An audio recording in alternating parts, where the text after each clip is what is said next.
All right, good morning. This is Chrissy. I don't really have an official introduction because I haven't rebranded my channel yet, but I'm Chrissy.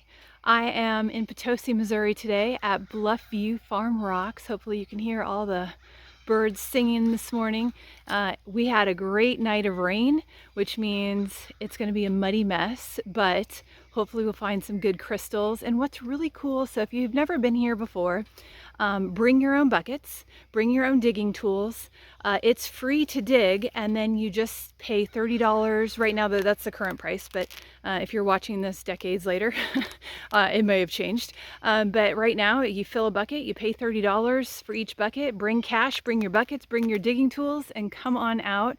This is probably my favorite place to dig. One, there are so many minerals here. You can find calcite, galena, which is also lead, barite, lots of chert in the creek, agate, druzy quartz. We're hopefully finding some good quartz points today. And then even the driveway rock has lots of crystals in there, which I'll have to do a video on that. That have sphalerite, calcite, galena, pyrite. So there's just so much here. And the other reason I love this place, Todd is amazing. He's the guy who owns and runs this place, and he is so accommodating. So there have been people here who have very limited mobility. We've had people in wheelchairs, and a lot of rock hunting places don't accommodate that. Now, not every place is wheelchair accessible, but we've had kids with limited mobility, kids with special needs. There's just been so many different people out here, and Todd really makes an effort to make rock hunting available and accessible to people of all abilities and physical strength and whatnot. So if you're not up for digging, there's plenty of places to just walk and pick up rocks. So that's one of the reasons I love this place. A lot of my videos will, if I am rock hunting, will be here for those reasons. So I got my buckets, I got my axes to dig into the clay, I have my deer antler, and my hat, my boots, because it's gonna be a muddy day, and my buckets, of course, and also gloves. These rocks will rip up your hands if you grab something sharp, so gloves are always a must. And I also recommend bringing some cloths or towels or something, bubble wrap, something to wrap the rocks in. If you find them in clay, leave them in clay because that'll protect them a little bit, but still it's helpful to have a kind of a buffer around the rocks. I mean, you've dug these things out, you don't want them damaged on the way home, bumping into each other. So this morning, this morning we're going to be digging at Simone's spot. So you can see some dirt piles behind me. This is where Todd has dug them out of the ground, and then we're going to head back into that area to dig into the wall and see what kind of crystals we find today. All right, so this is the area we're going to be digging into. You can see all those roots.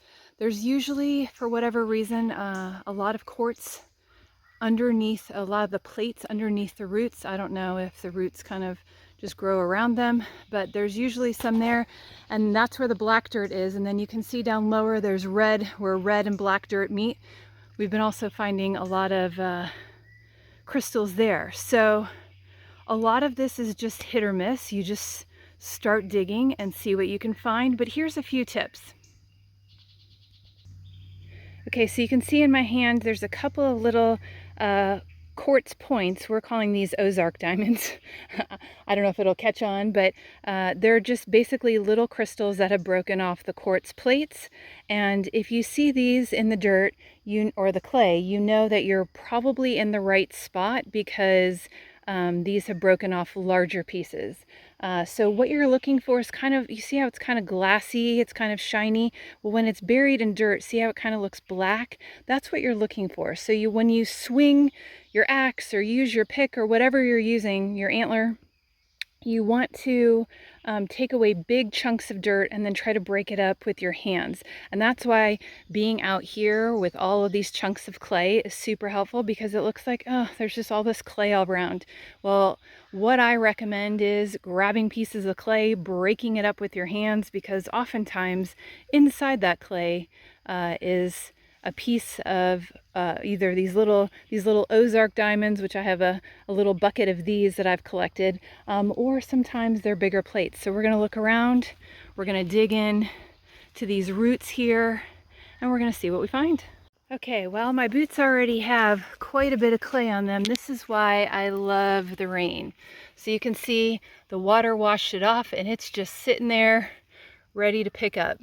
So I'm just looking around the area right now, and you can see, if I go slow, there's lots of like little bubbly druzy, like the sugar druzy quartz.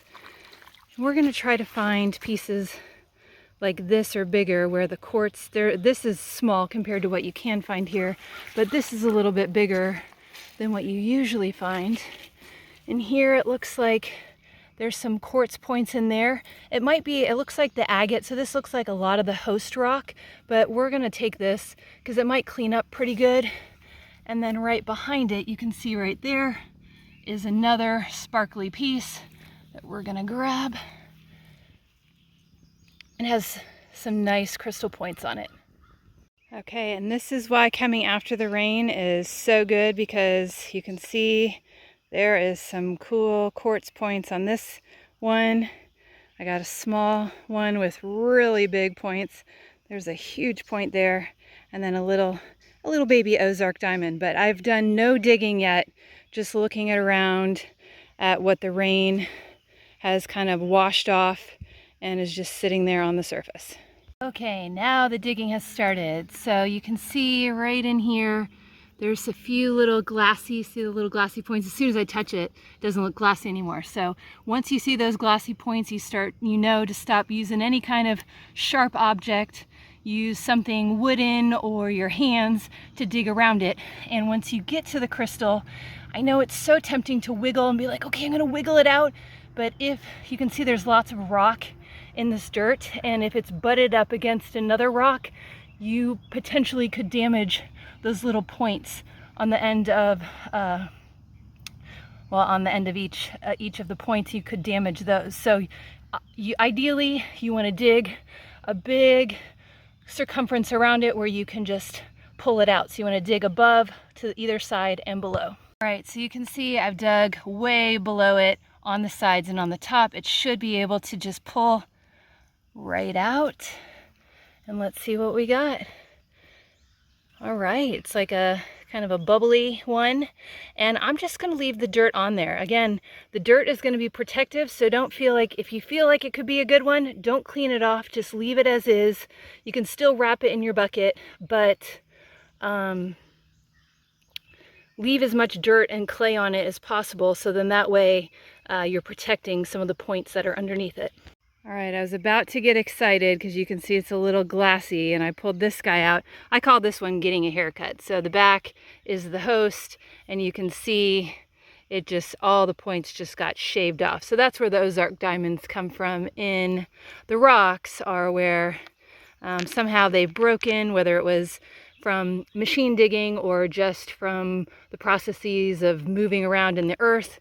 So it glitters. I mean, it's still going to be cool if you clean it up, but it's not going to have the points. However, I did find these two little babies that look like they have some nice points and lots of clay around them, so they are protected. So I think this is why rock hunting is addicting. So I've been digging around in this root system for, I don't know, 20 or 30 minutes and finding some cool little Ozark diamonds, but nothing else. And then I was like, wait a second, see if I can get it out. I don't know if I'm going to be able to get it out with one hand. I might have to dig a little bit more. Looks like it goes back farther than I thought, so I'll be back. Okay, so I think I dug out the back enough. There we go. Where this plate comes out. Let's see. Oh, there's some nice points on there. I'm going to leave the rest of the dirt on so we can clean it up later, but that looks like a nice piece. So I'm going back to this spot just a little bit and see if there's anything behind it. So I dug about another 6 or 8 inches back, found another little plate with some points on it. But you can see why I don't go, I mean, you probably hear it in my breathing. You can see why I don't go to the gym that much anymore, because this in and of itself is a workout. And my hat's flipped up, and I don't, I mean, as you can see, I wear white for a reason, because you can see if things are crawling on you, and I do not like giving things easy access to crawl on me, so I don't ever sit on the ground, so if they do get on me, they have to crawl all the way up my body. So and I'll probably try to do a video on ticks and outdoor safety at some point. And I used to think that ticks were, you know, these slow moving creatures, and the American dog ticks, or the brown dog ticks, one of the two, they're pretty slow, and they're just, you know, they're kind of like your type B person. They're just like, yeah, I'm not in a hurry. The stinking Lone Star tick, man, they're on like the Energizer Bunny of ticks. Like, they can crawl up an adult human body in less than 60 seconds. So if I wasn't wearing these boots, I'd be wearing duct tape backwards around my ankles, so that if things try to crawl on me, they get stuck. And then right now I spray my clothes with permethrin. I don't know if it's the most natural, but it seems to be more natural than DEET. And your skin is your largest elimination organ, and it can absorb anything that you come in contact with. That's why, like, transdermal patches, nicotine patches, pain patches, like, all of those work, because your skin can absorb things. So I try not to put anything toxic on my skin or my clothing as much as possible. So I wear white so I can see if things are crawling on me. If it's a non-moving piece of dirt, we're good. If it's a moving piece of dirt, then it's not dirt. Spray my clothes with permethrin. Try to stay in areas that are less likely to have ticks, so that's why I'm in like the piles of dirt, because they like to hide under leaves and grass and stuff like that, because they don't do well in direct sun for long periods of time. But it's super humid, like 90+% humidity right now, which is perfect for them, because they absorb water through their bodies. I know way too much about ticks, trying to avoid them. But yeah, that's why I dress like this. I'm usually in the same outfit every single time, because I just wash it and use it again. Then when it's time, spray it with permethrin, and try to avoid those stinkers as much as possible. So, long story short, I've been bent over for the last 20 minutes, kind of like in a hip hinge deadlift, hacking away at the dirt, and I needed to give my back a break, so I thought I'd show you what I found, and stand up straight for a little bit. I'll probably dig a little bit more just to see if there's anything, and then I'm going to call it a day and go to part 2, which is driveway hunting rock. So I probably won't include that in this video, but maybe I'll just give you a sneak peek of some of the things that are possible to find before I release the full video. I think I'm going to stop at this spot for now. Just a reminder, under the roots, always good there. And then it's just random. It's in the black dirt, it's in the red dirt, it's in the peanut butter color. That's where the red and the black meet. This spot is interesting because usually you find most of the points either red or the peanut butter color. So this spot is interesting because you can find it in all 3 layers. Oh, the other thing I was going to tell you, this is I had some technical issues with my videos because this is my 3rd time I've tried to make this video. So the other 2 times I was out here, I found some good stuff too. Some larger, like one time I just found one large plate. That was pretty cool. So I'll try to include a bunch of the after shots of some of those other spots, just so you can see the variety of what you can find here. But now that I know that there's some in that area, I'll let Todd know about it, so that whoever's coming later today can hunt and find whatever I didn't find. Because it just keeps going back. I mean, you could just keep digging into that forest, and if you're in any of those layers, you're gonna find stuff. And that doesn't even count like the little bubbly stuff. Let's find some of that to show you. So here are a couple of little bubbly pieces. You can hopefully see it's very, let's see if I can get it in the sun. It's very glittery, and it just has that little glitter. I think they call it sugar druzy. It's just that little layer on top, and you kind of just want to look for this host rock, and this one has a little bit of sparkle on it and then some bubbly stuff on top. But you can just see, I mean, it is literally all over this hillside. There are a couple of bigger pieces up here that I left. Here's one, and then you'd have to clean off around the host rock. There's another piece somewhere. They're all over the place. So there's lots of stuff to be found out here, and again, it's just a matter of, you know, how much do you want to dig? If you don't want to dig, there's the piles out there. It's a little easier to dig through them, but sometimes they can be tricky as well. So I will clean up what I found today, and then also show you some of the stuff that I found the previous times, so that you can see all of the fun things you can find out here. Get a workout in, get out in natural light, because the gym lighting, the fluorescent lighting is horrible for your circadian rhythms. And I'm gonna have a ton of videos apparently, because there's so many reasons to be out here, be out in nature, doing things outside versus being inside. I mean, don't get me wrong, I loved bodybuilding, I loved competing, I love lifting heavy stuff, but some of these boulders down here are huge. And I moved this one specifically. I was working on this right here. It looks like it's two boulders, but it's actually connected. I've been working on trying to dig around it and pull it out, but I would say that that's probably weighs more than I do. So some of these boulders are no joke. So not only but you are also having to pull the boulders out of the way so you can see what's behind it, because I found some pretty cool stuff moving boulders. So there's no end to stuff you can find out here. So I'll get off my soapbox. It is amazing. Bluff View Farm Rocks. Once I get everything cleaned up, I will show you the end results and give you a sneak peek to the driveway rock that I'm about to go hunting. Now I remember what I was going to tell you. You can see my boots are caked in rock and mud and clay. So I always have a second pair of shoes, and then I bring an extra bucket where I can just set my boots in and not get my car completely filthy. Okay, and the second part of what I was going to share with you is how to stay cool. So especially when it's humid, your sweat doesn't evaporate, so it doesn't cool you down. There are fans that you can buy that go around your neck. If any of you have tried those little half circle ice things or gel that you put around your neck, let me know, because I haven't tried those. People say they only last 15 minutes. Well, duh, it's like so hot out here. The other thing that I use is this. It's supposed to be for migraines, and that little triangle is where it goes around your nose, so it covers your head or eyes completely. But I just like to wear it like a little cap, and my hat can actually go over this. Let me see if I can switch hands. It's very fashionable, I know, but I don't really care about fashion. So, as any of you who know me know,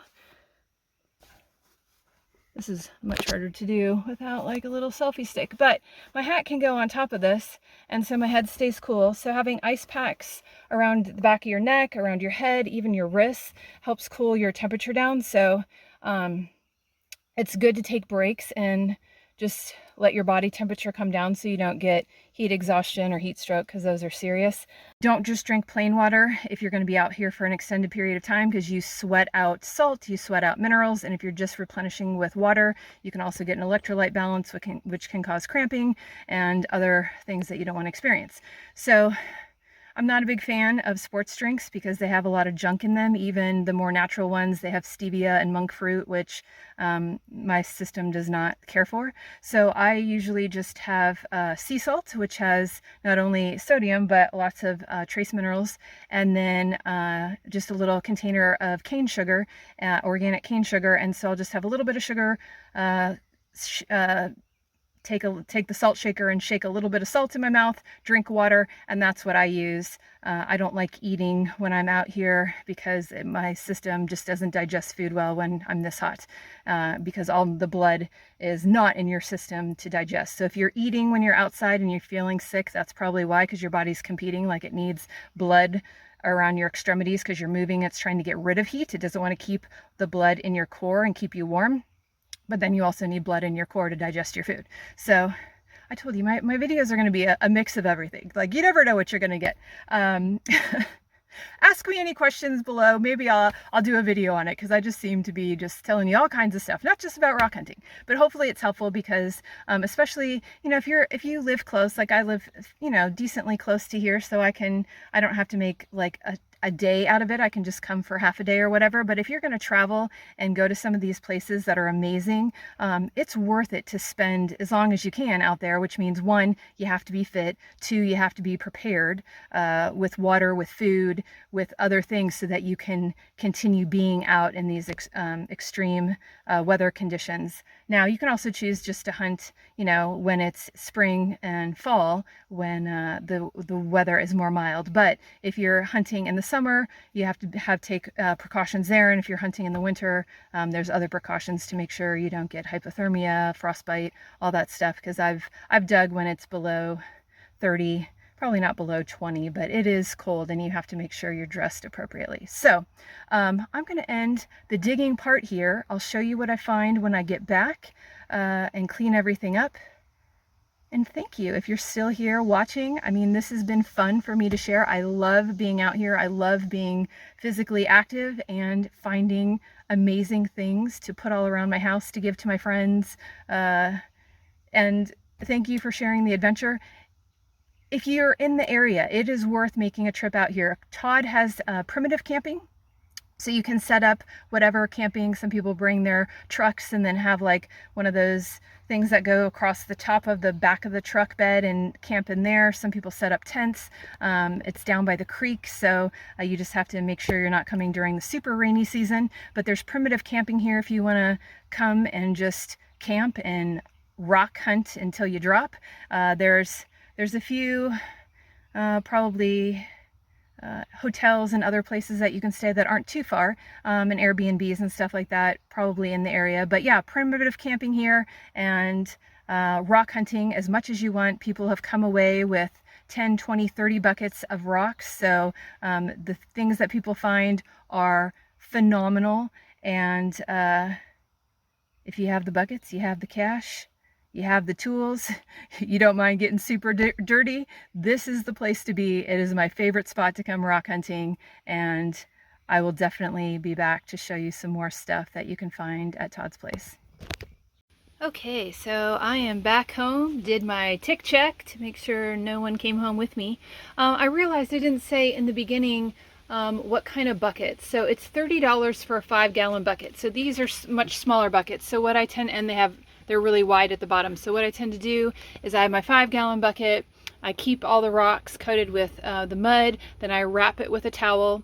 Then when I get home, I'll just put 1 layer in the bottom of my buckets. And little tip here, if you go to a lot of bakeries, you know, at any big grocery store, Walmart, Costco, those types of places, they sometimes will give away their icing buckets when they're done, or sell them to you for like $1 or something.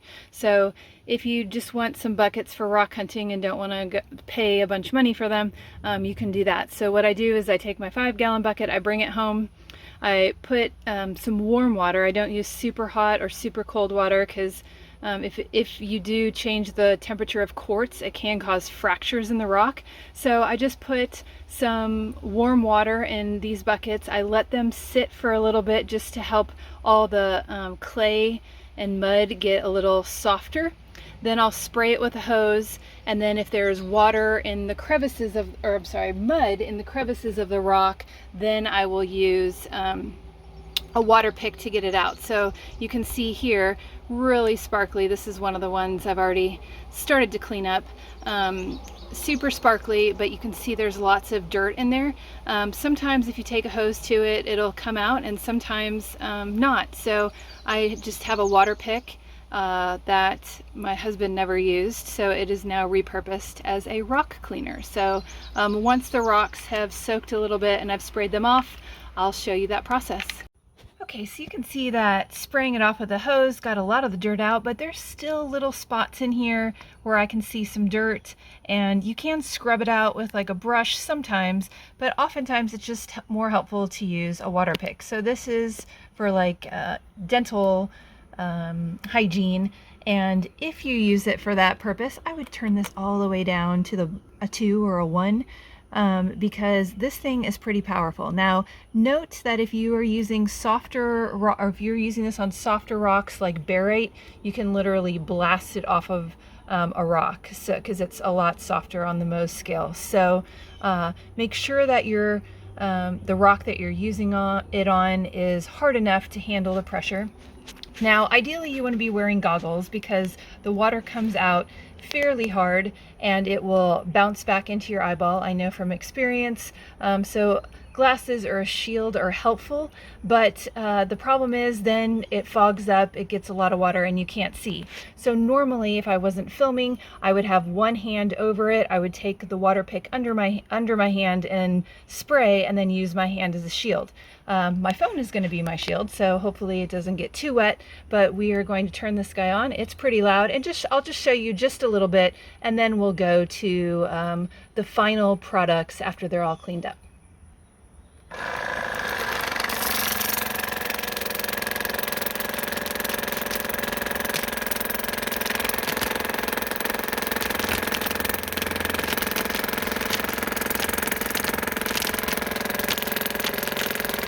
Okay, I had to clean my camera lens off because it got wet and everything got blurry.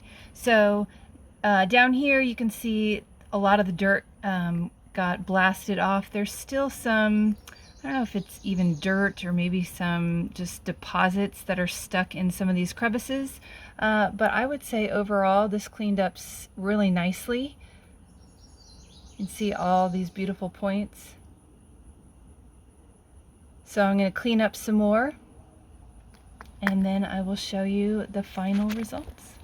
All right, so here are my finds, and this was the cool piece that I told you just had a little, all that middle was filled with dirt. It's kind of cool, right? It's like a little cave. You can see lots of crystals in there. So I like that. This was the find. This was the trip of funky finds. This one's not quartz points, but you can see this one has a hole that goes all the way through, and it's this bubbly.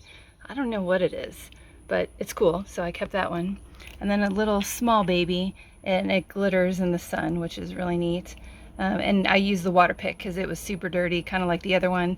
This one the dirt didn't come off, but it's still cool. And then this one, most of the dirt came off.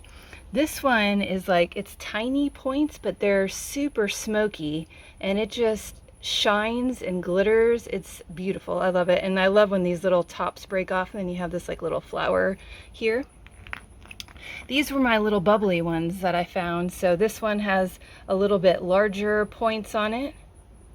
And then this other one has these small little, almost like flower points. They're so cool. They're like points upon points. I don't know if the camera's picking it up. It's so beautiful in person. And it's beautiful on the camera too. And then what's really cool about this one, and maybe some of you who know more about geology than I do, it looks like this piece, this broke off, and then look at this little point right here. It looks like it's growing back through the bottom. So some people call this like self-healing, when the crystal breaks and then it grows again, but it looks like rather than growing up, it started growing back down. So that was pretty neat. And then here I had a couple pieces that were like this, and they just have this like cement of red clay and little pieces of quartz that just get stuck on top of the plate, but it's still neat and it glitters a lot in the sun. I have a couple of little babies here. That one's like perfect little points and beautiful white, and then this one is more of a smoky color. And then this was probably, it's my smallest but favorite find. So you can see there's these quartz points, and it looks like these hematite, I don't know what they're called, but hematite has developed on top of the points in line with the formation of the points. So usually you see it like bubbling up or whatever, but it looks like it's just coated the top of the crystals, which is super neat. So those were my finds from this time. And then from the time before, when my video camera kept not working, there's this piece, and you can see There's a little bit in the sun. You can see the reds and blacks popping out, but it has all these different layers of smoky quartz. Some of it's lighter, like in the light you can see it's more of like a tan color, and then this is super, super dark. So that was that piece.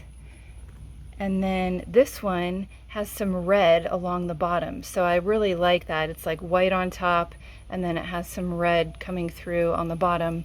And then this last piece took me a while. It was stuck in between roots underneath this tree. And so I had to get underneath it, and you can see it is bigger than my hand. And let's see if I can do this one-handed. You can just see all of these points, a few different shades of color in there, and it is just gorgeous. So I might show these also. Let me take this one out into the sun so you can see what it looks like out here. The sun is super bright, but I mean, this is just phenomenal. So that ends my trip for the crystal points. I'll share a couple sneak peeks with you of what I found on the driveway rock. That video will be coming soon, but I definitely recommend getting out to Todd's place. Again, it's Bluff View Farm Rocks. It is out in Potosi, Missouri, and again, it is accessible in many spots for people of all physical abilities. Some places are wheelchair accessible. If you have kids with special needs, call them in advance. I'll drop some links in the description below of his Facebook pages so that you can get a hold of him. And I highly, highly recommend to get out there, get out in the sun, sweat some, and find some beautiful, beautiful pieces. Okay, if I didn't wow you enough with the quartz points, this will be coming up in a video soon. The driveway hunting is much less strenuous, and you can find pyrite, galena, which is lead,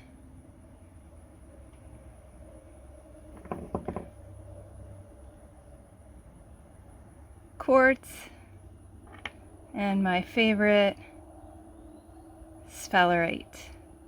Stay tuned for that video coming soon.